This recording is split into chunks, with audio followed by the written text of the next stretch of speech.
तर आज आपण गुळाचे गुलगुले बनवणार आहोत।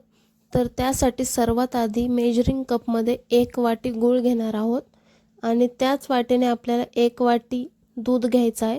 तुम्ही मेजरिंग कपच्या ऐवजी कोणची पण 1 वाटी घ्या, त्यानेच आपल्याला सर्व मेजरमेंट करायचे आहेत। आता आपल्याला गूळ या दुधामध्ये मिक्स करून घ्यायचा आहे। तुम्ही दुधाऐवजी पाणी घेतलं तरी चालेल, फक्त दुधाने जे आहे ते चांगला रंग येतो आणि चव सुद्धा येते। तर तुम्ही गुळाला खिसून घेतलं तरी चालेल, ज्याने आपला गूळ जो आहे तो दुधामध्ये लवकर मिक्स होऊन जाईल। फक्त एवढाच फरक आहे, म्हणून मी कापून घेतला होता गूळ। तर आता इथे मी जे गूळ पूर्ण मिक्स करून घेतला आहे दुधामध्ये।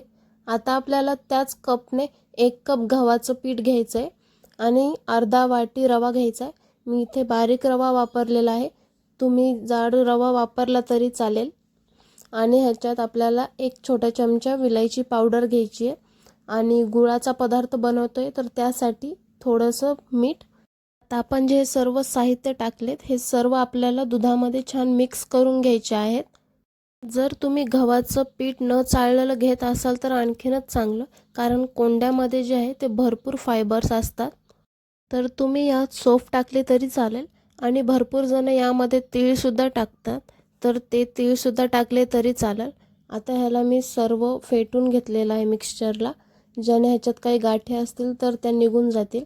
आता आपल्याला ह्याच्यात जे आहे रवा टाकलेला आहे, तर ह्याला फुलायला थोडासा टाईम द्यावा लागतो, त्यामुळे मी ह्याला 10 ते 15 मिनटं साईडला ठेवणार आहे, ज्याने रवा जो आहे ते पाणी शोषून घेईन।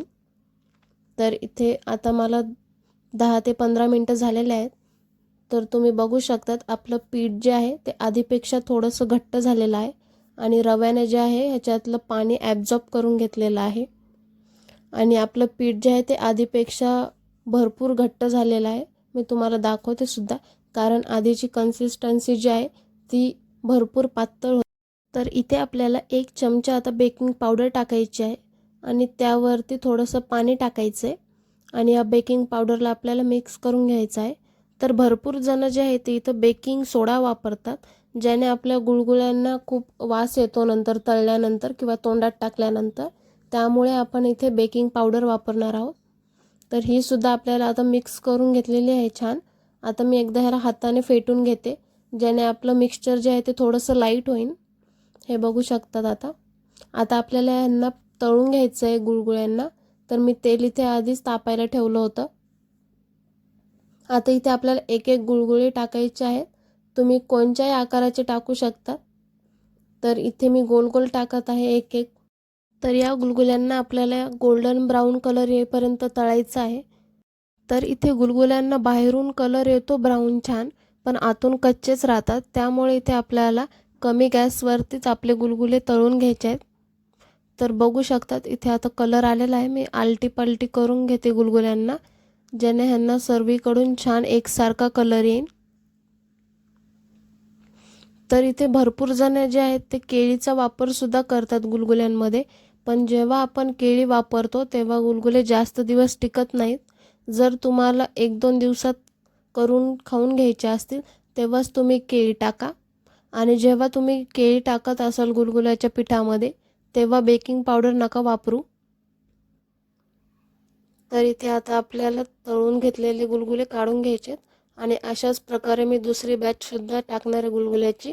तर तुम्हाला सुद्धा असेच सर्व गुलगुले तळून घ्यायचे। खूप सॉफ्ट बनतात गुलगुले बेकिंग पावडर टाकल्यामुळे। तर तुम्ही एकदा हे नक्की ट्राय करून बघा रेसिपी, चवीला सुद्धा खूप छान लागतात। जर तुम्ही गुलगुल्याच्या पिठामध्ये पाणी वापरत असाल तर हे आणखीन जास्त दिवस टिकतात आणि जर दूध वापरत असाल तर कमीत कमी 5 ते 6 दिवस आरामशीर टिकतात हे गुलगुले। तर इथे माझी दुसरी बॅचसुद्धा तळून तयार आहे, हे सुद्धा आपल्याला गुलगुले काढून घ्यायचे आहे। खूप छान कलर येतोय। तर अशाच प्रकारे आता तुम्हाला सर्व गुलगुले तळून घ्यायचे आहेत। तर इथे माझे सर्व गुलगुले तळून तयार आहेत, तुम्ही बघू शकतात किती सॉफ्ट झालेत आपले।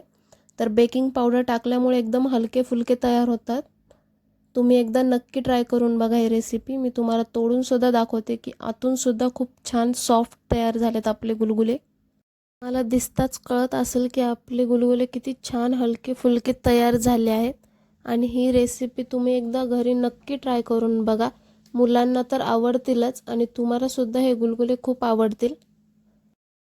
आजची रेसिपी कशी वाटली नक्की सांगा आणि रेसिपी जर आवडली असेल तर रेसिपीला लाईक शेअर नक्की करा आणि चॅनलवरती आपल्या नवीन असाल तर आपल्या चॅनलला लगेच सबस्क्राईब करून ठेवा, ज्याने अशाच नवनवीन रेसिपीज सर्वात पहिले तुमच्यापर्यंत पोहोचतील.